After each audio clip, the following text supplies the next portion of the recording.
Hi guys, I hope you can hear me. I'm trying something different today. So, I have almost finished, in fact I have finished the third deck for GV Part 2 and I'm just working on the new booster cards that you can find. I think I've got about 15 or 20 more to do, so it shouldn't take too much time. Um,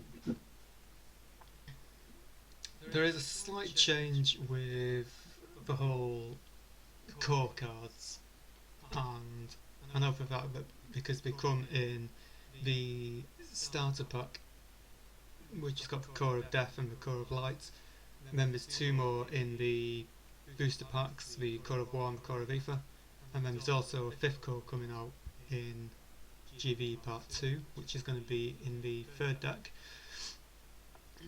um, Statistically wise, nothing has changed, meaning if you're playing cores, you can still use the cores you've got now in game with people who have got the differently designed core, because all the stats and everything are kept exactly the same. So yeah, I've got on screen here, I've got my templates, and I'm just going to go through them dead quickly with you, and I will even um, give you a preview of the fifth core for this set, which is probably going to be the last one for GVE. So I'm sure all my fans who have purchased the game, you know what the cores look like.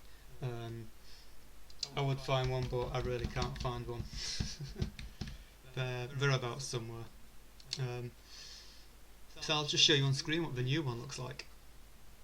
And yeah, so first one is going to be, I believe it's the core of light.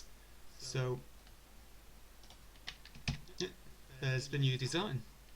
So as you can see, it has changed a little bit. The reason for the change is because further down here at the bottom where the white box is, that used to be cut diagonally, and then there would be there would be the HP and a charge ability on the left. Now the reason this has changed is because I've realised that I've done goof and we need a bit more space for abilities and stuff, because there wasn't much space to put like the activated abilities on.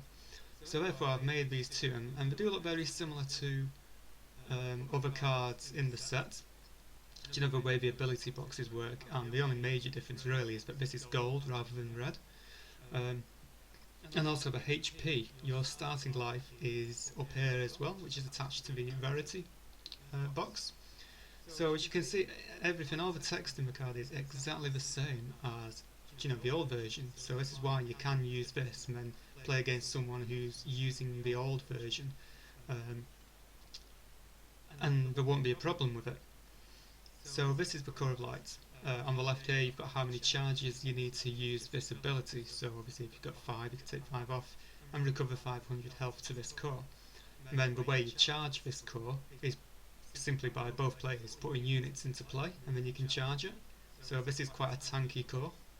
So we move now on to the next core, which is the core of death. So this is one that comes in the depth of darkness, and as you can see the HP has changed. This one's got 6500 HP. And down here it's got whenever a unit is removed from play you can charge this core. So whenever a unit dies, gets sacrificed, gets destroyed, returned to your hand, it's a lot easier to charge this core than it is the core of light. That's why this HP is quite a bit lower. But then also when you've got 5 charges, the enemy core loses 500 health. Moving on to the next core, which is booster related, is the core of war. Now I've seen a few people on YouTube with these. So as you can see, this has got quite an average HP of 7,000, and then to charge it, basically you just need to attack with your units. Pretty simple really. And then once you've got 10 charges, you can deal 500 damage. Now this when it's something as simple as deal 500 damage, that just basically means it can go anywhere, unless it defines like a card you have to deal it with. So like on the core of death, this one says the enemy core loses 500 HP, which means when you use it, it has to be the enemy core that loses 500 HP.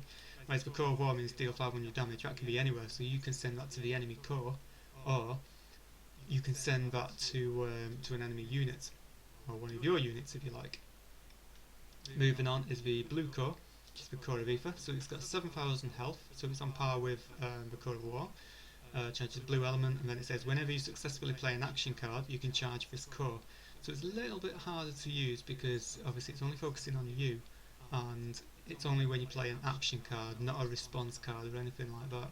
And then once you've got 6 charges, you can reveal the top card of your opponent's deck. Now the old version of this card will simply say top deck your opponents because I couldn't fit all this on onto the card, and that's one reason why these cards have been changed a little bit. So, you know, top deck is that's pretty much what top decking means. To reveal the top card of your opponent's deck, you just turn the top card over. And finally, this is going to be the last core in this video, which is due out with the third deck of GV Part 2, and that is called the Core of Nature. Now this one's got a little bit more health than the last 2 cores, but obviously it's got less health than the Core of Lights. It's got 7,200 health, and we see it fits the theme with the whole the wild deck kind of thing. So obviously down it generates green element, and to charge this core, it's whenever a terrain is put into play, you can charge it. So it's very fast at the start of the game. You know, this isn't only just your terrain cards, it's your opponent's terrain cards, and it doesn't distinguish which terrain cards. So, you know, you get regular terrain cards when you get special terrain cards, it doesn't matter which, it just charges your core regardless. And then it only costs 2 charges, and then it'll say 1 unit gains 300 attack this turn. So obviously it's quite a nice ability. However, if your game's dragging a little bit, you know, it's gonna eventually stop charging unless you can find a way to keep returning terrain cards back to your hand, or destroying terrain cards and then getting them back out again. So yeah, that's basically this video, guys. I did try and record a speedrun video of the last piece of art that I drew, but for some reason my computer is just hating me recently, and it really doesn't like. I think it's my dodgy video editing software, to be honest, and it just doesn't like MP4 files. So I'm a bit salty, but that's not. You know, it gets to 99% and then it just crashes, so it's a bit annoying, really. So yeah, that's this video, guys. I might try and get another video out tomorrow and see what's what. But for the time being, these cores will only be coming out in GV Part 2, so don't hold your breath. They're not going up straight away. But you know, with GVE Part 2, there will be quite a few things to be announced. It's not just a new deck and a couple of boosters.